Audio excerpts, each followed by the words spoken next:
Hey guys, what's up? I had the pleasure of speaking with Jason Leech this week. He is a pianist and producer out of Louisville, Kentucky. He originally got his foot into this industry by building his YouTube channel and putting his own spin on huge EDM tunes from the likes of Rezz, Zeds Dead, and many more. Fast forward a few years, he has just released his collaboration with Closey. He has a new official remix coming out for Sodown super soon, so keep an eye out for that.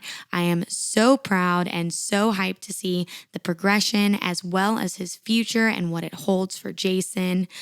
Do not forget that you get first looks and exclusive content only on my Patreon at www.patreon.com/thisisLizzyJane. We had a killer EXO radio just released yesterday with special guest mix from Tombs. He is a night-based artist. It's a little bit different than the normal artists I support on EXO radio. So if you are a fan of house music, make sure you make our way over to our SoundCloud or my YouTube channel to peep and listen to the mix. Without further ado, this is Lizzy Jane, and you're tuning into the EXO podcast.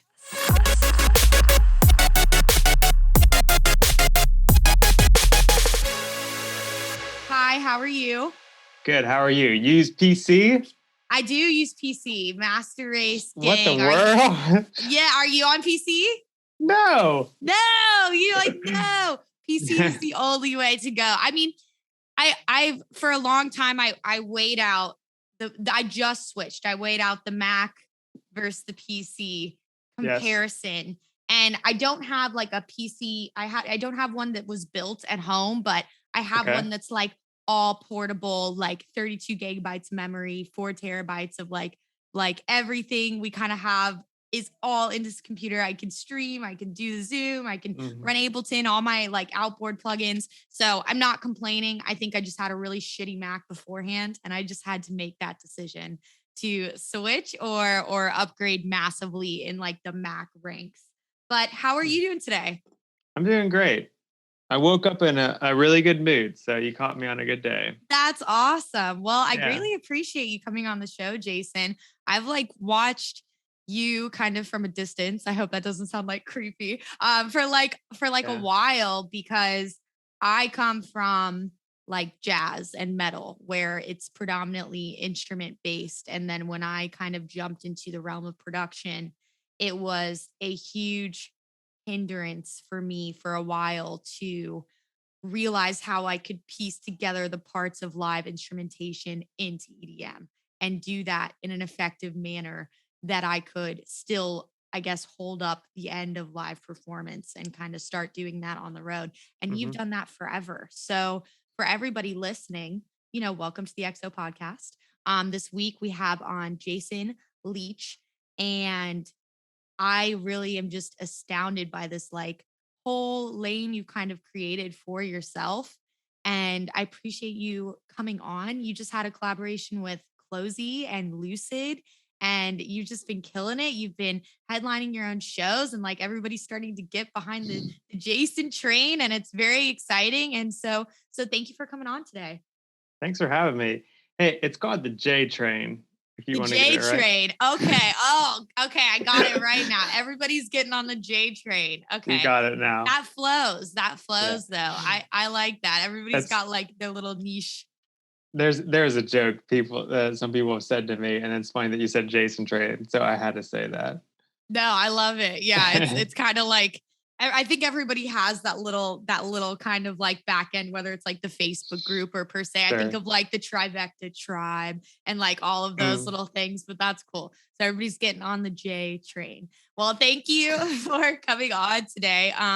For our listeners, if they're not familiar with who you are, if you don't mind giving them just like a brief introduction, some of like your latest releases, where they can find you before we hop into our conversation. Sure.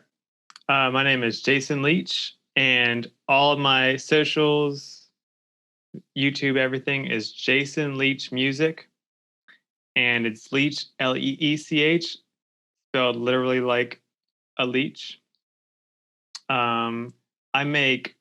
I started out making performance videos where I play keyboards on electronic beats, and so most of my like content is videos of me playing keyboards on EDM, um, sounding beats. Uh, Lately, I had a release, like you said, with Closey and Lucid, um, and I have some originals out. Most of my stuff, maybe 90% of my stuff, has been remixes of songs I love and playing those remixes live on keyboards. That's who I am. I love it. No, thank you for giving that like brief little intro in case somebody Sure. wasn't already familiar. Um, you kind of sit in this special lane where, you started as doing these almost like your own perspective takes, almost covers, solos, piano solos, whatever MIDI you wanted to program to your keyboard on top of some of, the electronic dance music classics in the bass genre. Hmm. And it's really cool to see you take that jump from really just doing like remixes and like understanding the back end of like music theory and music knowledge to jam over those songs into putting on like the producer hat and now doing full originals. So, at what point in your journey were you sure that you wanted to make this jump and shift into being like the full on producer instead of just, okay, I'm going to do, because there's so many people out there on YouTube who do kind of like what you do, but in different genres. You're the only one who I know who predominantly like does it in bass music. Hmm. But I was just very curious about like your mindset and your journey from like point A to point B, where, now you're collabing with like some of the biggest names in like the freeform bass scene. Yeah, it completely started out on, oh, I love this song. I want to play on this song, and that's what it started out with, and that's all it was. Mhm. And it was not like I will have official releases on, with these artists. It was just like solely I love this song. What if I put a piano solo on it? And then I mean it got some attention, like I had an audience grow, and then many, many comments of we want originals. And that is really like I was like, okay. Because I think without that, I would just fully just been like, I would have been like how a YouTuber is. I would Mhm. just been the remixer YouTuber, and that would have been cool with me. I Even if that did happen, that would still be cool with me because I love doing that. But so many people, sorry, was like, come on, like that's my piano. Oh, there So it is. many, so many people were. Impromptu solo. There There's you always go. one right around me. Yeah. Some people were like, yeah, like pushing me, like, let's hear some original stuff. You know what I mean? And like a lot of comments because I always post a remix. I didn't really do anything original, and that's honestly what really pushed me to like, okay, let me try it. And like things with like Closey, I did a Closey video, like a remix first, and she uploaded it herself and said check them out, you know what I mean, which is really really cool of her. And then I'm whatever, that's like a connection made, but I was like, here's some original material I made, and she's like, I love it, and then she put it on her EP. It's like, okay, so there's a weird way to like navigate this.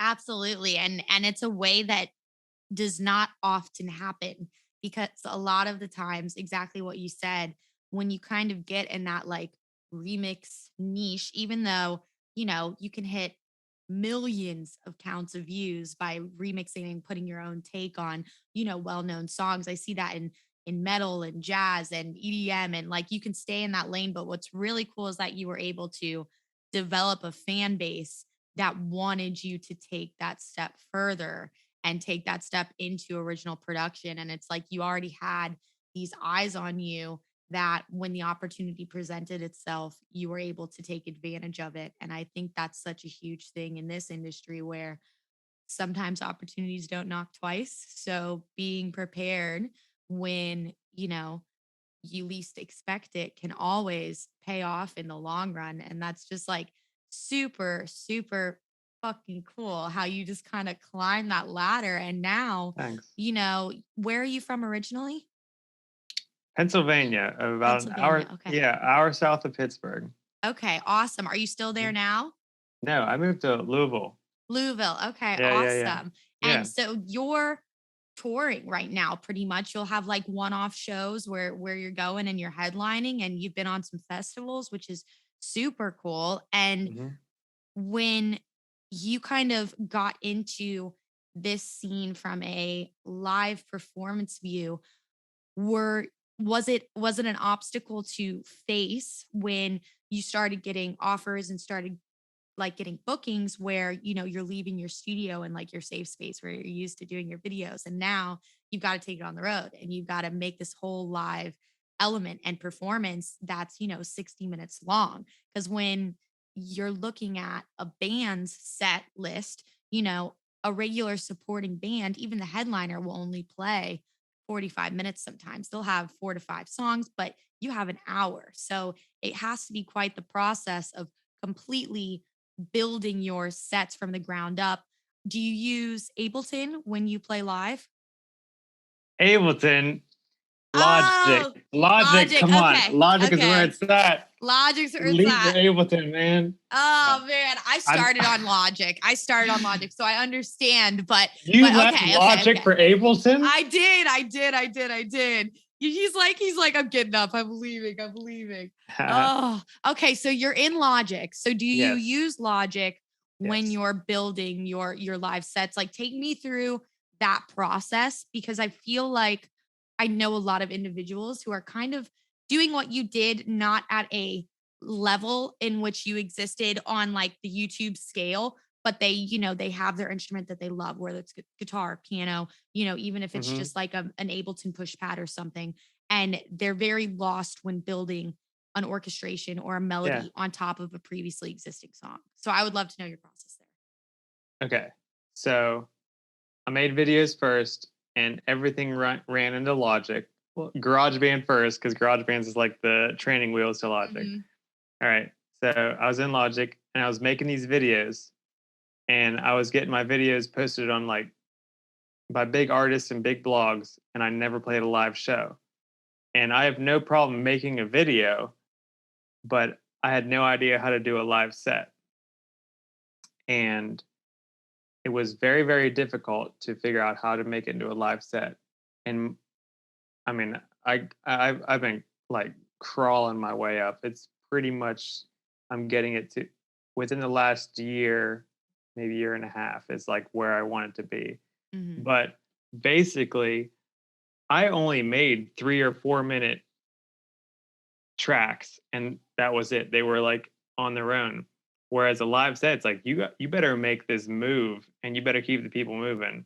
So my first shows were like the song ended, and then I didn't know any better. I had silence, and people be like, you'd hear this smattering of applause in between. You know what I mean? Like there would Mhm. be like this awkward, okay, and then I would start the next song. And lately I've been figuring out the art of the mix and the making it an hour long movement, and it doesn't stop. And every 30 seconds there's a new sound I'm playing. And it's just like, look at this the whole time. You know what I mean? And that was very, very tricky to figure out. All right, how am I gonna? I'm gonna. I don't want to say compete, but like it's like if there's a DJ and people are moving for an hour, it's hard to be like, here's a song. All right, take a break. Here's a song. You know what I mean? But lately, like I said, like the last year or so, I've been able to put all these together, and it sounds like a DJ's mix, but I'm playing all the electronic sounds in it. Exactly. And that is so difficult to piece together, especially when, just like how a band would format their set list, they would have Hmm. song 1 through 15, song 1 through 13.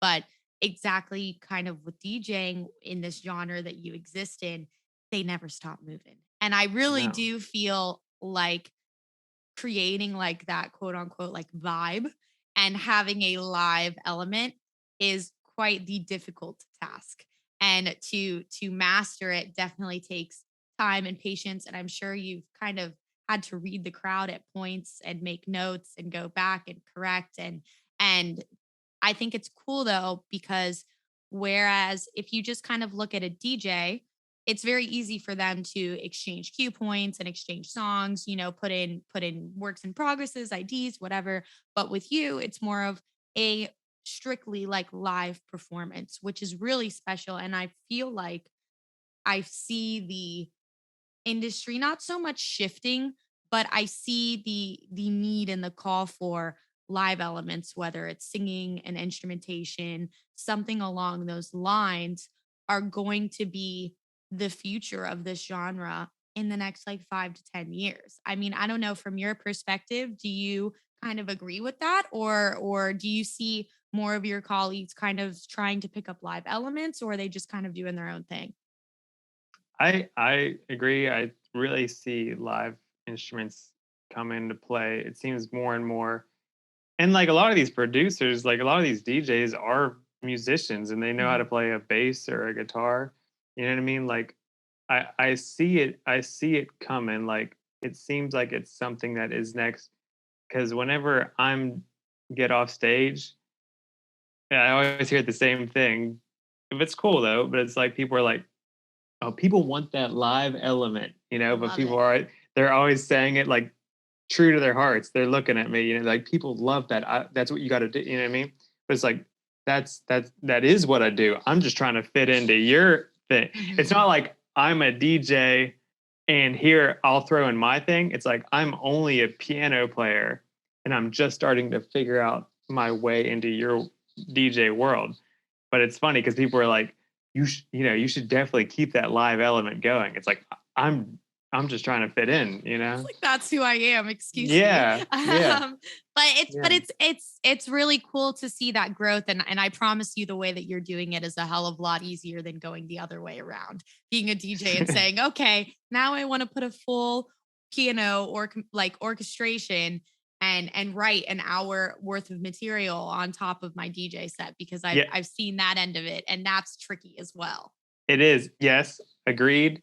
But I have been sitting backstage with my piano about to go on before Subtronics, and that is scary too, because Yeah. I'm about to play a piano solo for this crowd that's here to see a Subtronics. Hmm. And like I would like it sounds like there are monster noises outside the green room. You know what I mean?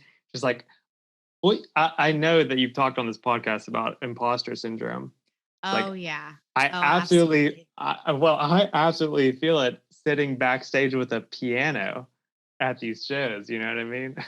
But that should make you at least take a step back and acknowledge that what you're doing is working, because most people, if they were to pursue doing what you're doing, they would not be in the position that you're in. So people yearn for that live instrumentation, because I don't know many, I would say, electronic dance music consumers and fans that just like EDM. They all have other interests and other subgenres, like Tame Impala or rap or hip hop or jazz or alternative rock. So whenever someone brings out the live element, I sing a bunch during my sets, and it's like whenever I sing, even though it's really hard to compete with somebody playing rhythm or somebody playing, 155 BPM Mhm. triples over and over. Yeah. It's a really special moment that you kind of it's kind of a mind fuck. And I don't know if you've ever gone through this, where you've been on stage and it's like you watch the DJs go up and they're like hype and everybody's like jumping and all the stuff. And then when you go on, it's a mind jumble, because they're not behaving in the same way that they were for somebody who was playing really really hype, like subtronics ish music, but they're watching you like they would watch a band, and they're watching you that they would like how they would watch a performer, where they're watching this full package instead of closing their eyes and listening the whole time. Where I feel like with just being a DJ, it's very easy to like exist in the environment around you, feed off the people and their energy, side by side. But when you have a performer like a band or what you do yourself or a singer there, you're watching them. So the behavior of the crowd is different. I don't know. Have you ever seen that kind of happen in front of you, where you're on these bills with these like massively high energetic heavy dubstep guys, and then you go on and it's like everyone's just staring at you.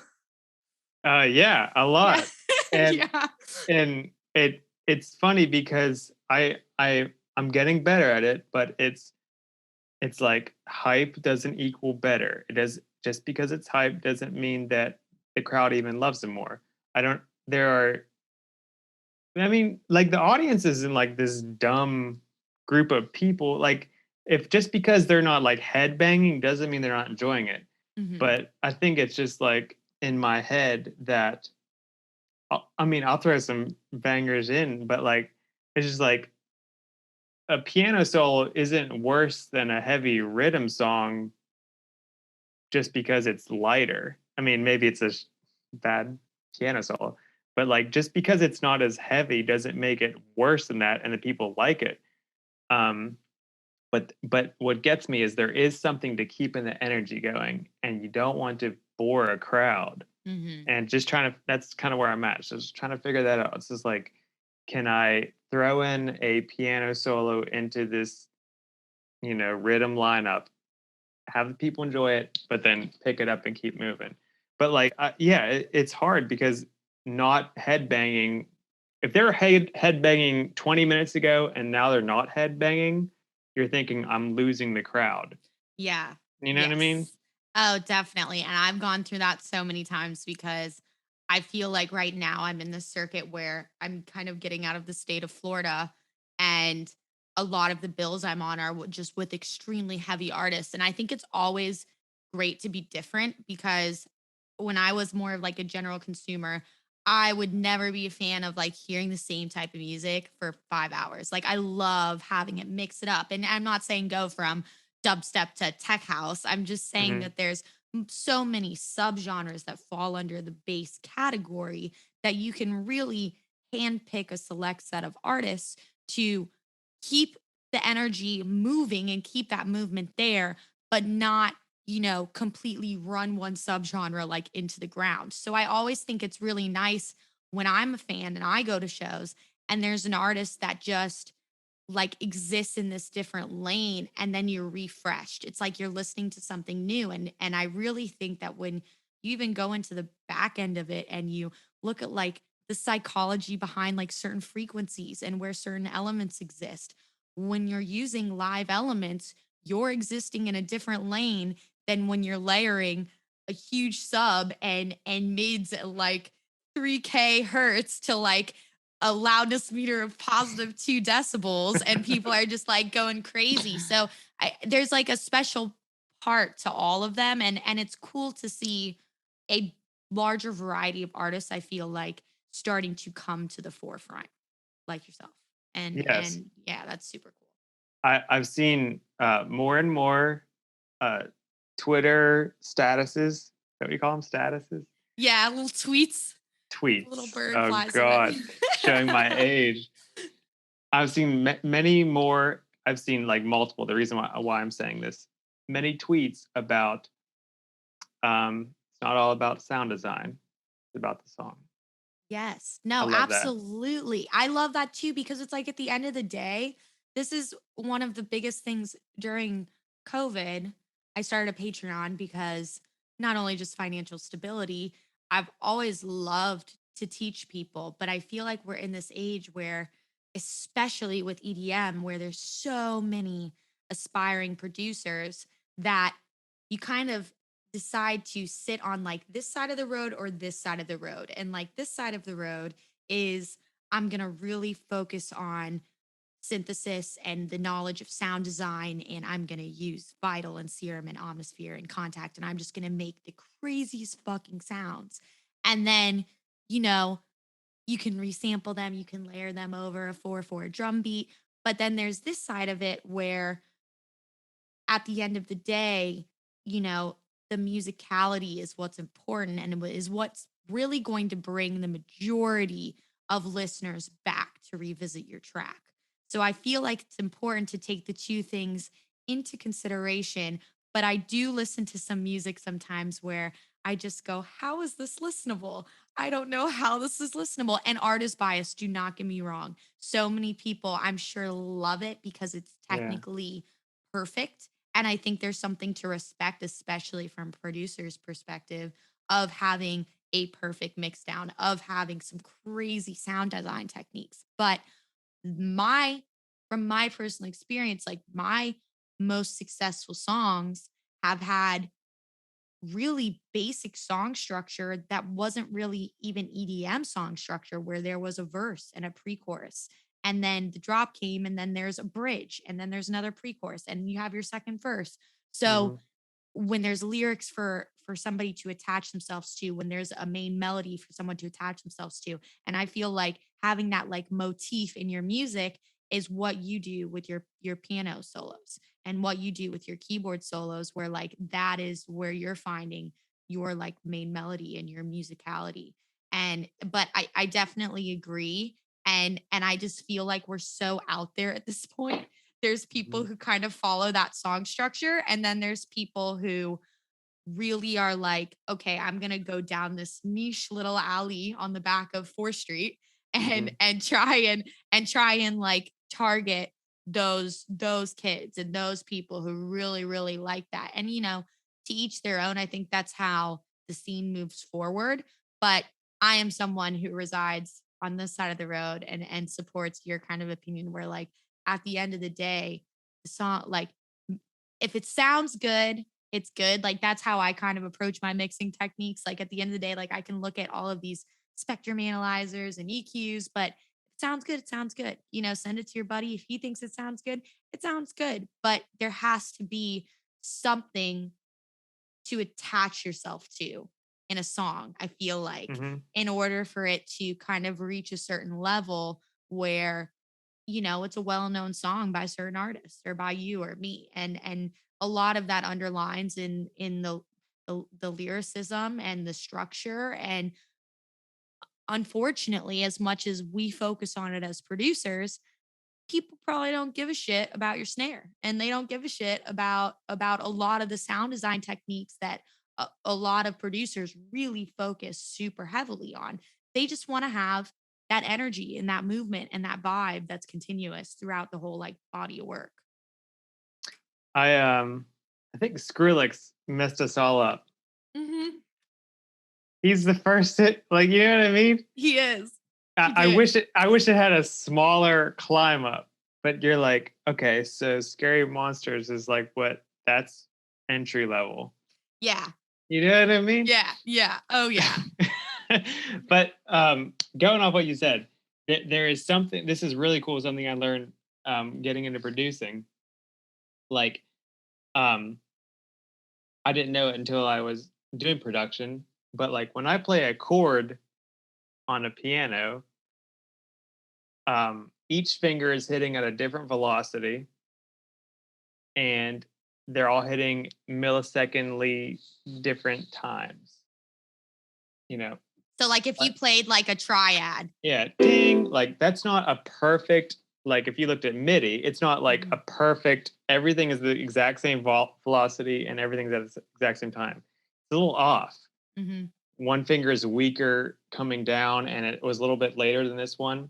But that is where it's at. That's the groove, and that's the swing.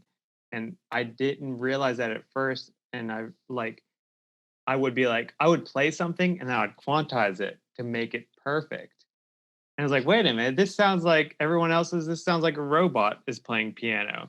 And it's funny that the imperfections, and like if you're singing, you don't hit the downbeat perfect, you come a little bit early, Yeah. but it adds that groove. And it's so funny that it's like, no, if you record it and you hit it a little bit early, keep it, because that's what makes it human.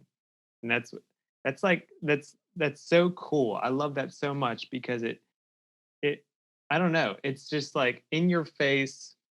It's like an in your face, just that is what the human element is. That's what people are talking about. It's imperfect. It's not perfection, it's imperfection. It's that you don't hit those perfect lines with the metronome. You know what I mean?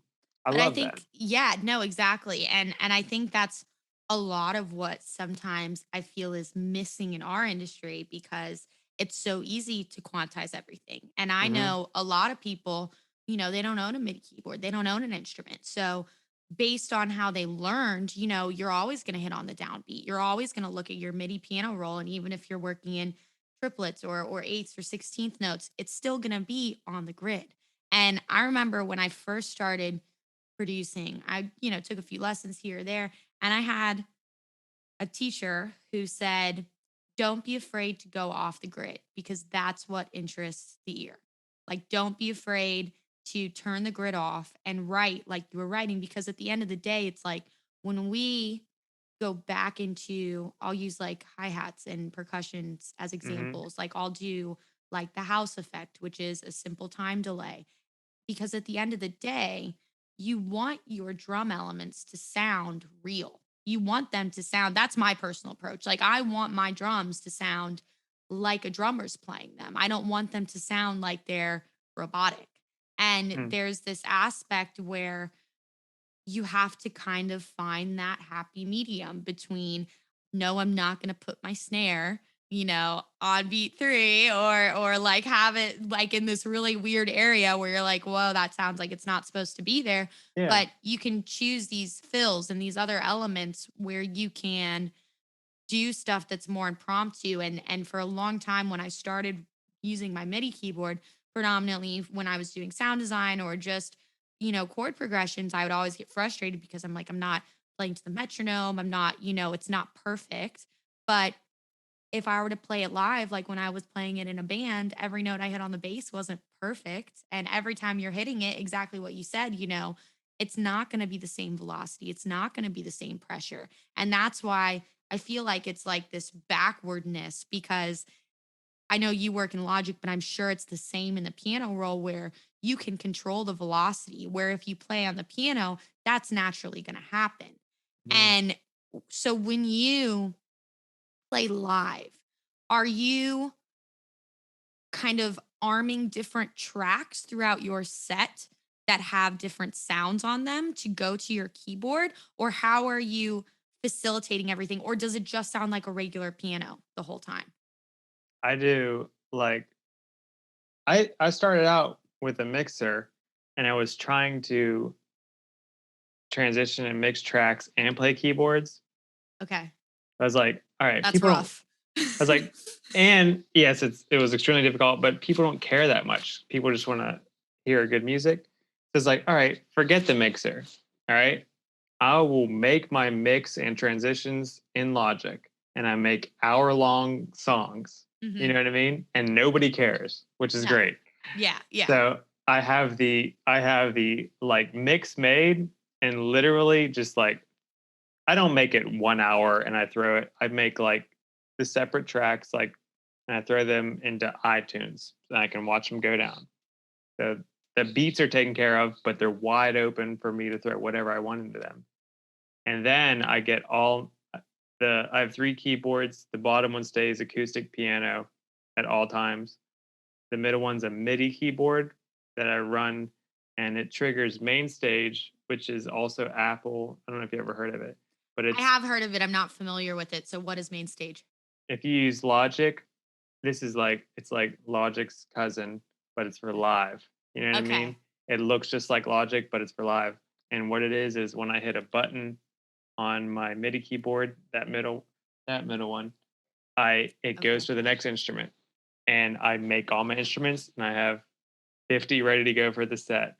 And every time I hit a button, it goes to the next instrument and I know what song I label it so I can see it's like big fat font so you can Yeah. see what song is right. So that one is the weird bass sounds. And That's that's like, fire. That's yeah, so easy to like switch like that if you have it all organized. right. And I have to do it all like beforehand. And then the top one is a Yamaha keyboard that has very good real sounding instruments. And whenever I need strings, you know, pads, simple instruments, like it doesn't have like dubsteppy sounds on it, but it has like a real sounding flute and a real sounding violin. And like, all right, that takes care of like easy, simple instruments. Whereas the Mhm. middle one is like the drops. So like Yeah. I'll build up a song with the piano and the like a pad, and then when the drop comes, I'll cut to the middle one, and it'll be some either something in Serum or massive or a sampler. That's awesome. And then you Mhm. have your lower one is just acoustic piano.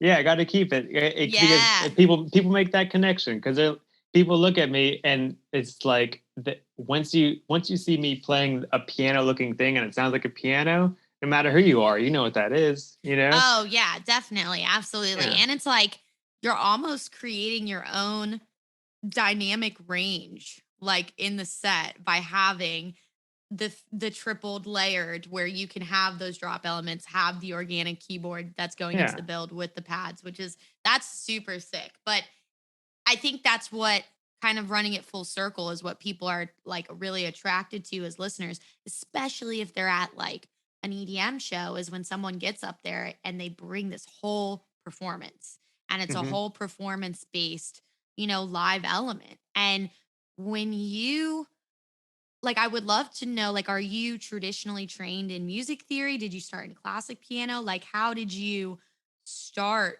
kind of playing piano? Did you just start as a kid? Yeah, as a first grade, um, piano lessons, like traditional, just like classic piano lessons. Can start out with sheet music. Um, I took piano lessons all the way from first grade all the way through college, like nonstop, and I really got a hang of things once I started learning like chords and knowing chord structure. And then I was playing at like like bars and resorts, like the background piano Mhm. lounge guy. Like I'm that guy. I'm playing like lounge while people are drinking and just learning a bunch. I mean, I love that gig, but like it was like learning covers. Like Yeah. if you learn a bunch of Beatles songs, like you learn a lot about how chords can move and how melodies work. And I owe a lot of like what I know to those piano gigs because I would learn. I liked classic rock, and I would learn an acoustic version of a Zeppelin song on piano. Oh, that's so You know what I great. mean? But like, but learning it, you see how they moved. Oh, they did this different. You know what I mean? Instead of just Mhm. listening to it, when you learn it, you really and like that's seriously helped when it came to my videos and production. Absolutely. I remember distinctly when I was like 13 years old.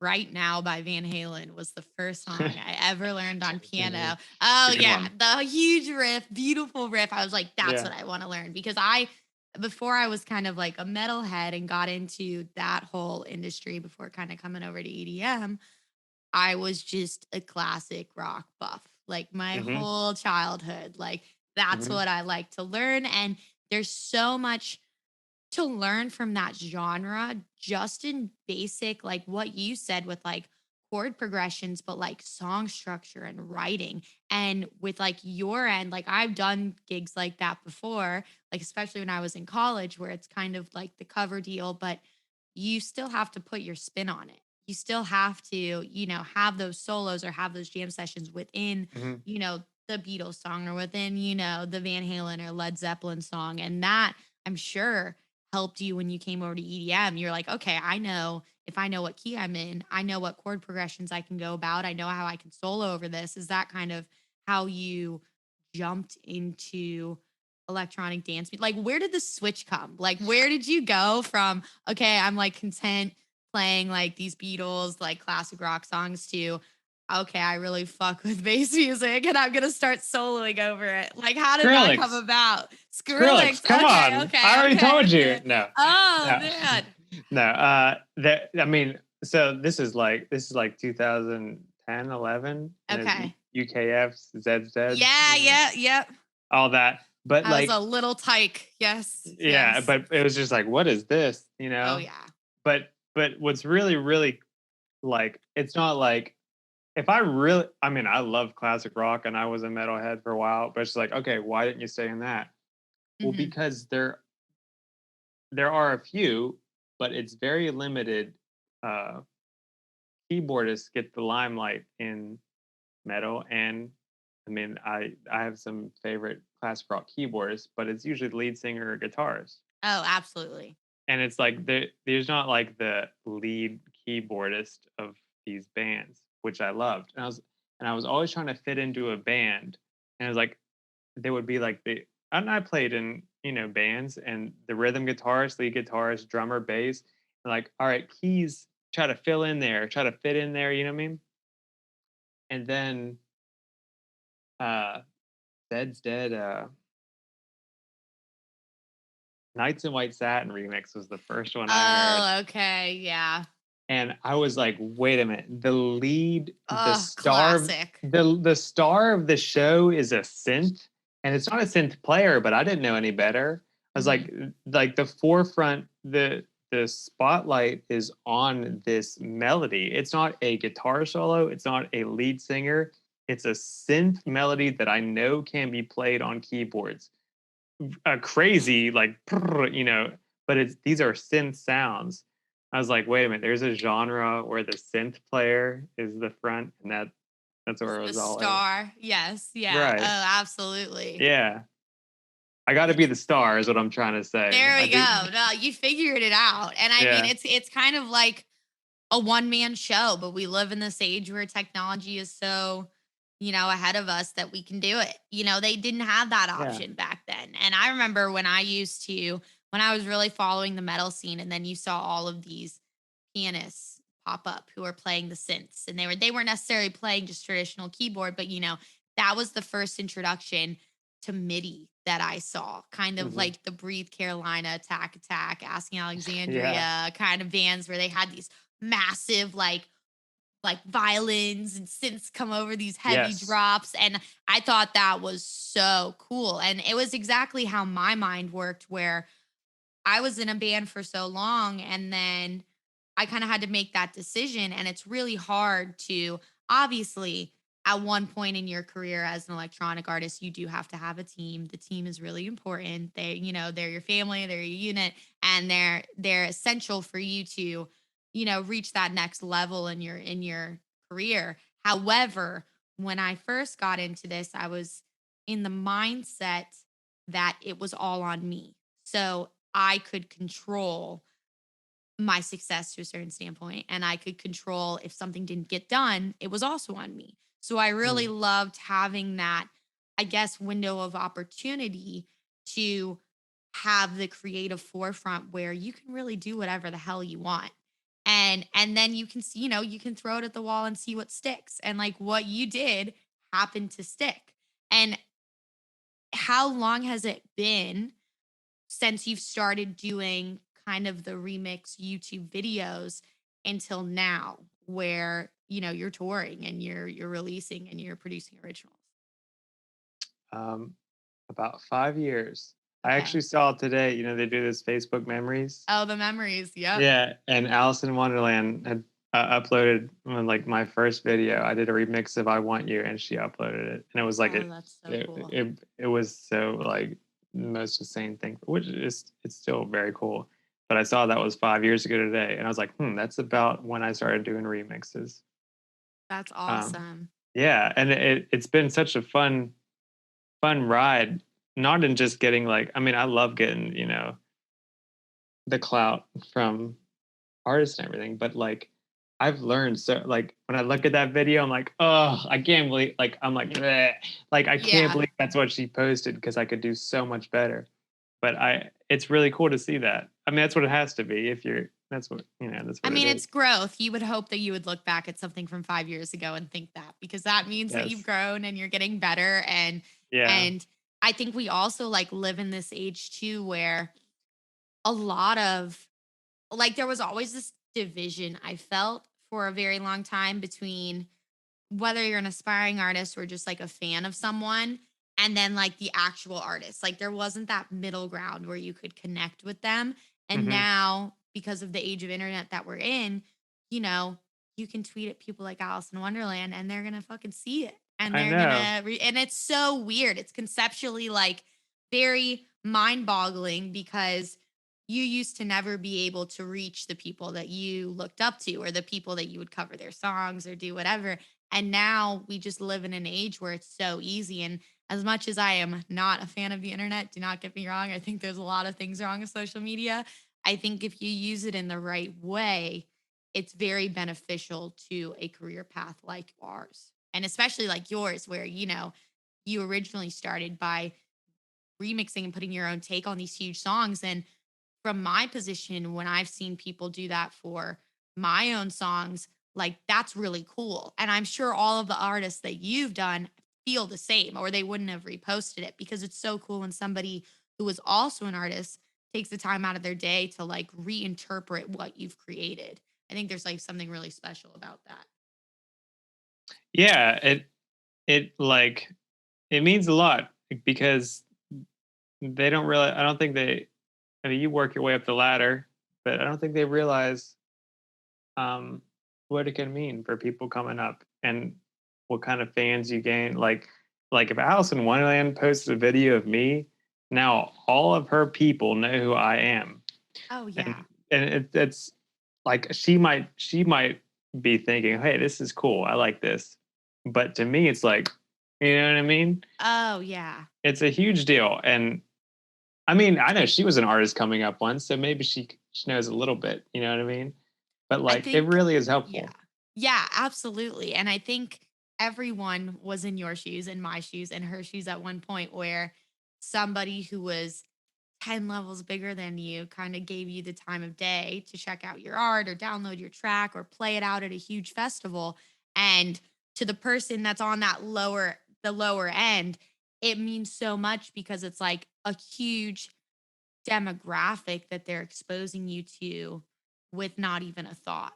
And Hmm. it's really really awesome. And I think it's really cool, the community that we do have, where I see a lot of very huge artists do it a lot, and they put on people all the time. And I think at the end of the day, it's it's like, yeah, brand matters, the shows matter, the social media matters, but if your music's good, like it will find the way to the right people. I think, and it's just sometimes you just have to be patient, which is really hard because every artist is not patient and wants Hmm. everything right here, right now, especially from my standpoint. But it's just kind of, acknowledging the journey. And it's like, I'm sure one day you hope to be in the shoes where if you see someone kind of doing what you were doing, or you think what they're doing is cool, you can share their stuff. And it's like you just kind of keep the train moving, and like giving back, Yeah. pushing forward, giving back, pushing forward, which is super sick. And when you're like building, when you made the jump to be like, okay, I'm gonna switch over to originals, was that in the last year, 2 years? Uh, pro- 2 or 3. Yeah, Okay. 2 or 3. Yeah. Okay. Um. Where and- was it? Oh wait, go ahead. Sorry. no, go ahead, Are you please. sure? Wait, are you sure? Good. Okay. Take I was take gonna it say, away. I there we go. I was gonna say, did you have to kind of cross that bridge where you had to actually get into the DAW and like understand, I guess, how to arrange other elements? Or was it because you just knew song structure of electronic music so well already, it was easy for you to build underneath your piano in the originals? Um, the song structure is not a problem for me. The melodies aren't a problem for me. Like the musicality is not a problem for me. What kills me is the mix. I Yeah. That is the worst. And like, I know you can say get your stuff mixed by somebody else, but I know what I want to hear. And if I present to somebody else just a bunch of stems unmixed, things aren't going to pop like I want them to pop. So like, I Hmm. really want to get them to the point, at least to a point that I'm like, I like how this sounds. All right, can you mix this tighter?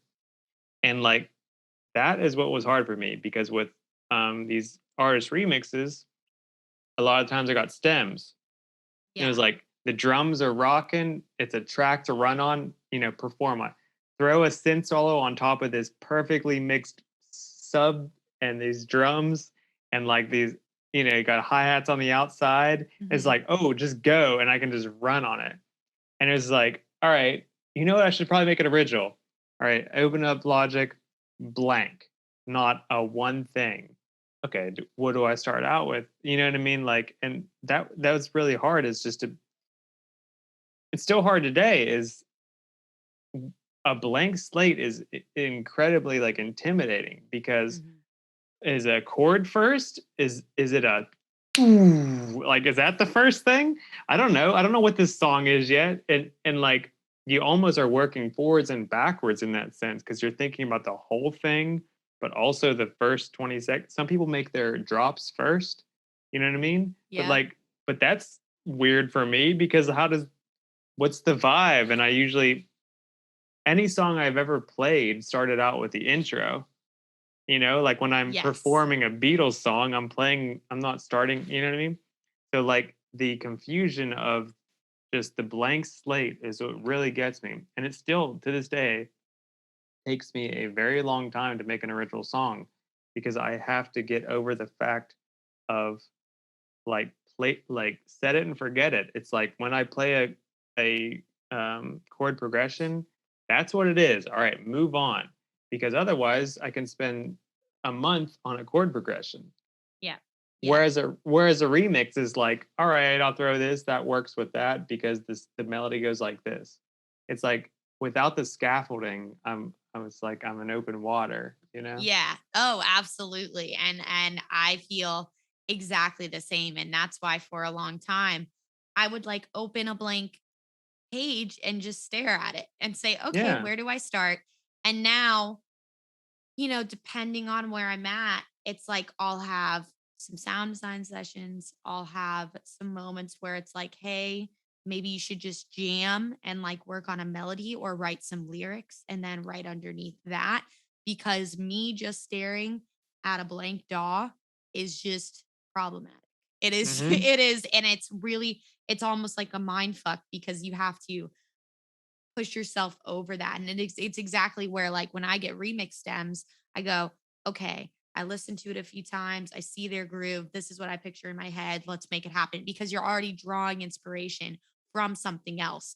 Where it's like now I don't know, what do you do for inspiration? If you're like, I not necessarily having writer's block, but if you're trying to start something, do you draw inspiration from other music, movies, books, like outside? Do you go and write outside sometimes? Everyone's like creative process is different. Yeah, I do rest out. I sit on my porch. I like sunlight, you know. You know what's really, really cool is just movies on mute. Um, Yeah. I really like Planet Earth, BBC, um, like David Attenborough, Yeah. animal documentaries.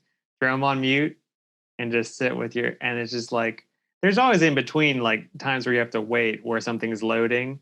And if you look up and there's like a jaguar on the Yeah. screen, you know what I mean? Like it Yeah. does make a difference. But a lot of inspiration is basic. It comes a lot from songs that I know. It's like chord structures that work. Because I mean, chord structures used over and over again. It's not like too weird to use the same thing. Just put No, your own spin on it. exactly. Um, and that's like what where I came out into the scene is like I love these songs. Let me play on them.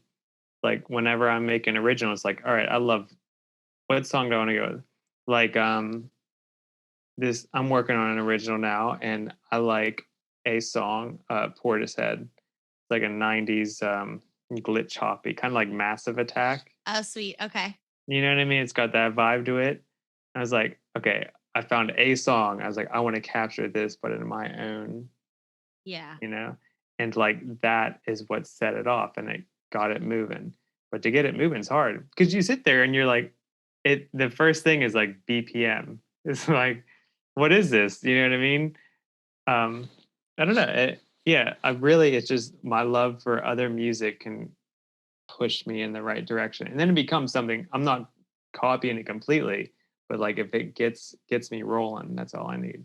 No, I do that all the time with like reference tracks. And I'll do like a reference track that is not EDM, like Hmm. something from a different genre. And you go, okay, I want to capture this in my own because at the end of the day, every chord progression to man, it has been utilized. I honestly also think every sound that you could have possibly created has already been Hmm. created by someone. So it's just your choice of how you want to arrange things and present things in your own manner. And I'm the thing that you just said about mixing, that is my downfall as well. I think I don't know if it's like, I'm sure it's not a musician thing, but the best engineers that I know don't play music.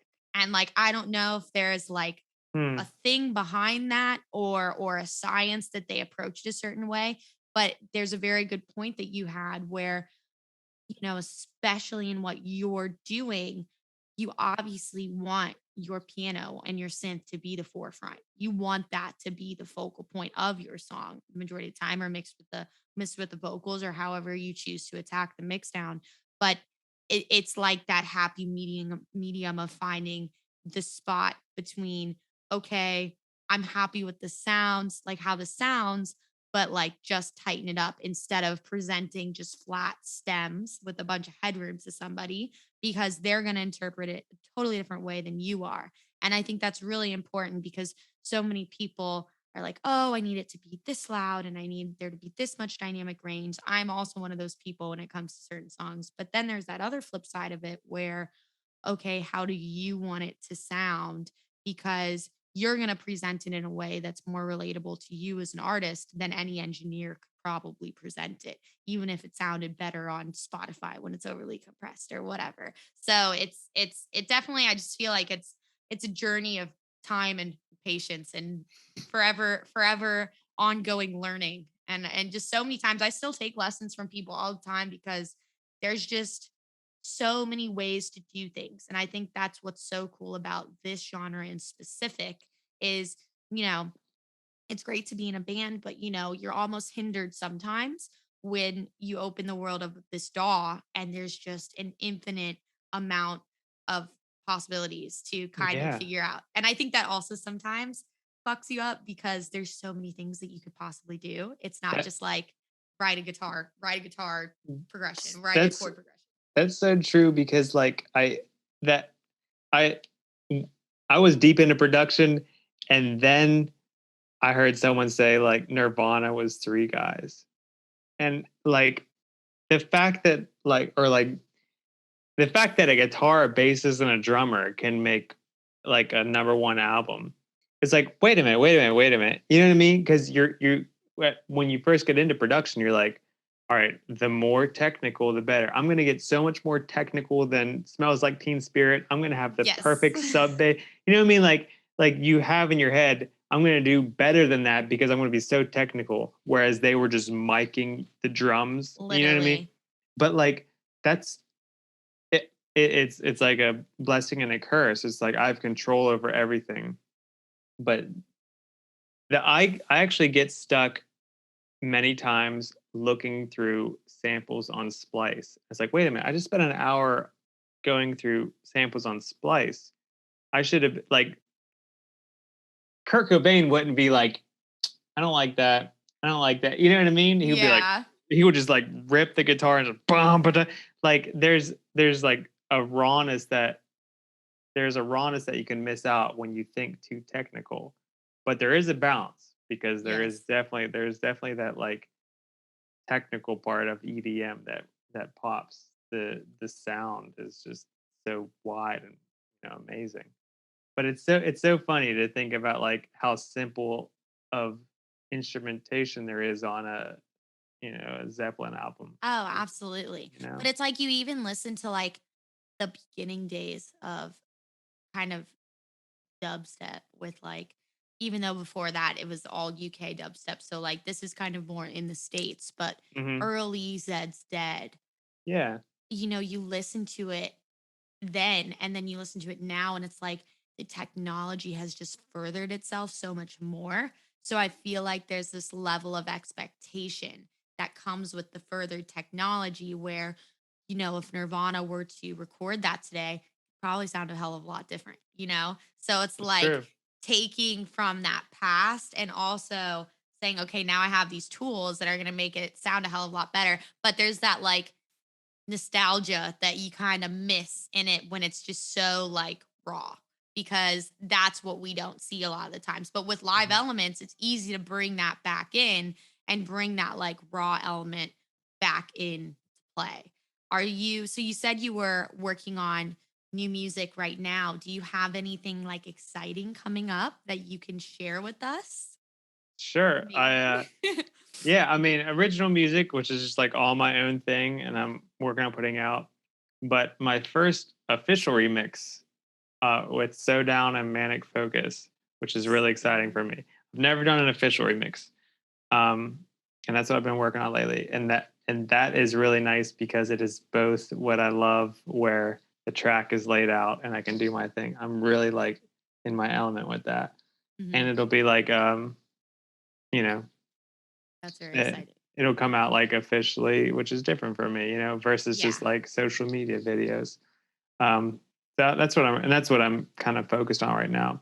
But I don't have an EP, I don't have an album. I've just been putting out singles. So right now it's just like buckling down on making that happen. I mean, one song at a time is like the hardest thing ever. And to think about a 5 or 10 song album seems impossible, but that's like the chase right now. I feel like the singles are the way to go until you Hmm. like reach this point where you're ready to sit down and write something cohesively. Because in my mind, when I approach an EP, kind of like the GRiZ album, the new album, where it kind of flows from one track to the next, from one track to the next, I really Hmm. like that. Or doing like a concept EP or a concept LP.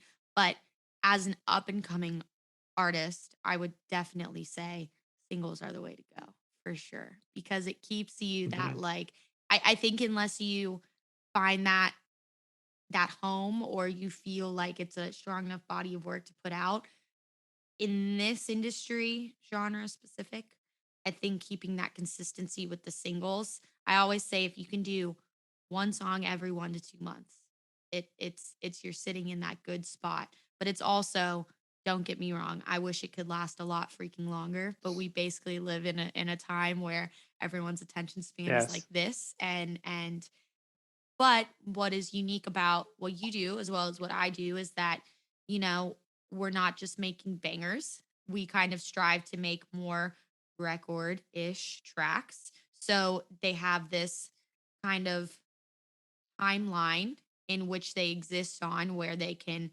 people can attach themselves to the lyrics, people can attach themselves to the piano, to the synth solos. And like Hmm. that's like your thing instead of it just being, a regular banger, which is okay. Tracks are important sometimes. I always look at it as like tracks versus records. And like they're both important in this industry where you just put out some tracks sometimes. I was talking to Taboo the other day and he's like, my albums is records and then I put out tracks on Wakan and I put out bangers on Wakan. And I think it's cool to look at it that way because you can really see that balance and we just everything's moving so fast that you just have to consistently release. I feel like especially in this time where we're starting to get back on our feet, but COVID stuff is still happening and we have weather stuff and all this other stuff. I know like Imagine got canceled earlier today, which is like Yeah. super shitty.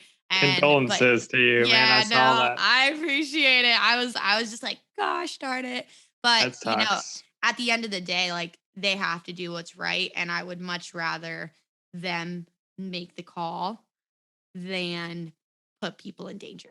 That's my point of view. The festival will always be there, but it is still sad. Festivals are great. That's why I love the environment there.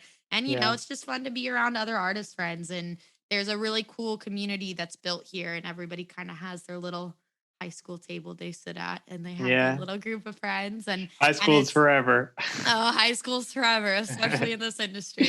Yeah. But that's really exciting. And then congrats on the official remix. I know that's like a really cool step, especially coming from like where you are, where you like that's how you started. Yeah. Like that. And now it's like, okay, people are coming to you and saying, hey, like, do you want to do a real take on my song? And especially if that's your kind of forte that you flourish in, I can already tell you that you're gonna be doing a lot more official remixes, which is super Thanks. sick. But I wanted to thank you for coming on today. I'm really Hmm. glad I got the chance to speak with you. And I know we missed each other at Asteria, but I hope we can eventually cross paths and hopefully play an event together or play a festival together. I'm sure it'll Sure. happen.